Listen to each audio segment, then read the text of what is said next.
சுட்டும் விழி சுடரே இனி வரப்போகிற எபிசோடுக்கான ப்ரெடிக்ஷன் தான் பார்க்க போகிறோம். நம்ம அவளோட எதிர்பார்த்துட்டு இருக்க ஒவ்வொரு எபிசோட்லேயும் எப்படி இருந்தாவது அபிநயாவுக்கு தேவையான ஆதாரங்கள் கிடைச்சிருமா அப்படின்னு சொல்லி பார்த்துக்கிட்டு இருக்கோம். ஆனால் இனிதான் ஒவ்வொன்றா தெரிய வரப்போது. நம்ம சுடருக்கு போஸ்ட்மார்ட்டம் ரிப்போர்ட்டும் கையில் கிடைக்க போகுது. இது ஒரு பக்கம் நடக்க இருக்க, இனி மாணிக்கத்தை தேடி அலைகிறாரு நம்ம லாயர் பிரபாகரன். லாயர் பிரபாகரன் கிட்ட இனி மாணிக்கமும் மாட்ட போகிறான்.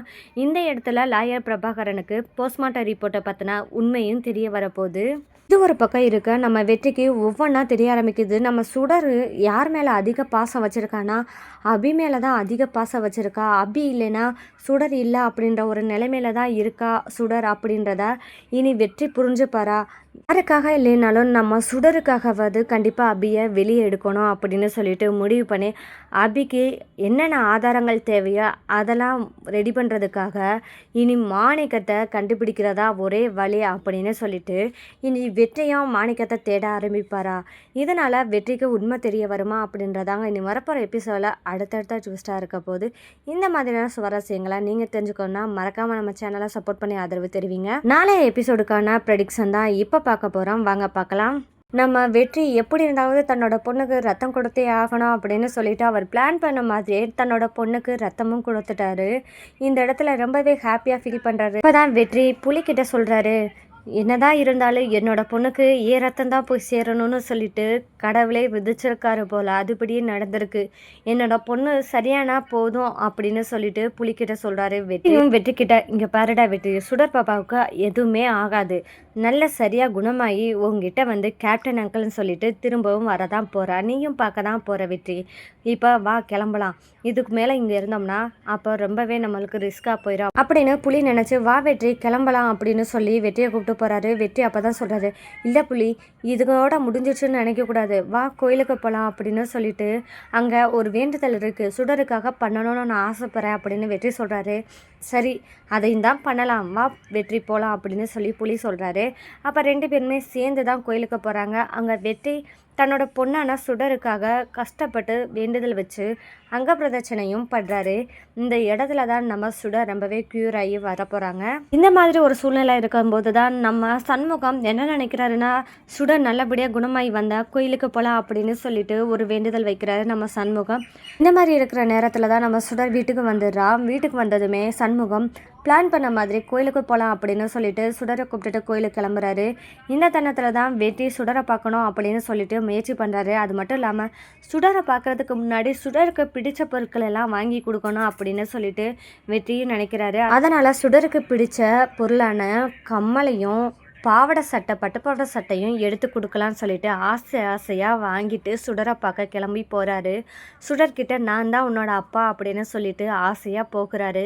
என்னதான் வெற்றி தான் உன்னோட அப்பா அப்படின்னு சொல்கிறதுக்கு முன்னாடி ஒரு சில விஷயங்களை கேட்டு தெரிஞ்சுக்கலாம் அப்படின்னு சொல்லி யோசிக்கிறாரு.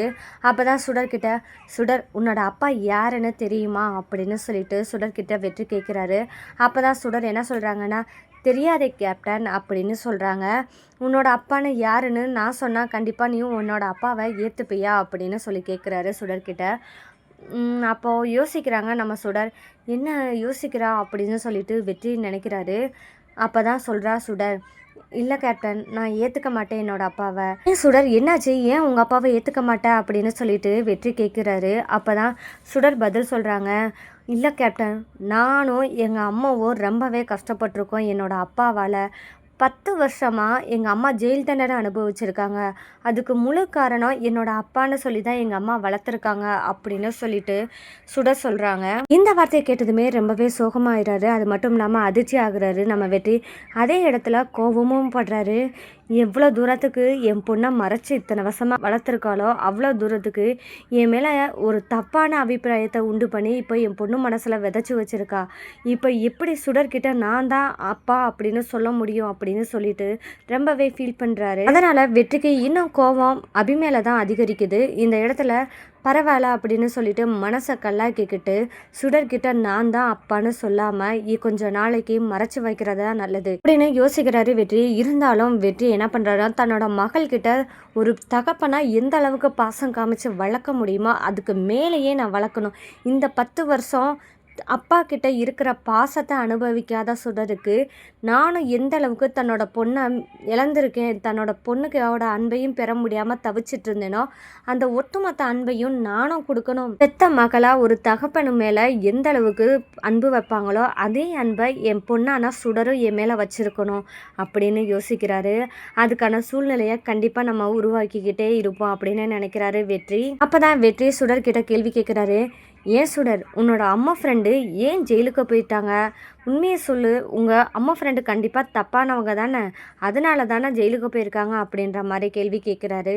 அப்போ தான் நம்ம சுடர் சொல்கிறாங்க, என்னோட அம்மா தப்பானவங்க கிடையாது, அவங்க எந்த தப்புமே பண்ணாமல் தான் ஜெயில் தண்டனை அனுபவிச்சுட்டு இருக்காங்க அப்படின்னு சொல்லிட்டு சுடர் சொல்கிறாங்க. அப்போ தான் வெற்றி சொல்கிறாரு, தப்பு பண்ணவங்கள தாம்மா போலீஸ் அரெஸ்ட் பண்ணிட்டு போகும் அப்படின்னு சொல்லிட்டு சுடர்கிட்ட வெற்றி சொல்கிறாரு. அப்போ தான் நம்ம சுடர் என்ன சொல்கிறாங்கன்னா, இல்லை கேப்டன் அங்கிள், என்னோட அம்மா தப்பு பண்ணியிருக்கா வாய்ப்பே கிடையாது, ஒரு எறும்புக்கு கூட துரோகம் பண்ணக்கூடாது அப்படின்னு நினைக்கிறவங்க, அப்படிப்பட்டவங்க எப்படி தப்பு பண்ணியிருப்பாங்கன்னு நினைக்கிறீங்க அப்படின்னு சொல்கிறாங்க சுடர். இந்த இடத்துல ஒரு கேள்வி கேட்குறாங்க சுடர், ஏன் கேப்டன் அங்கிள், நான் நல்ல பொண்ணா கெட்ட பொண்ணா அப்படின்னு சொல்லி கேட்குறாங்க சுடர். ஏன் உனக்கு என்ன ஆச்சு, நீ நல்ல பொண்ணு, ரொம்ப ரொம்ப நல்ல பொண்ணு அப்படின்னு சொல்லிட்டு வெற்றி சொல்கிறாரு.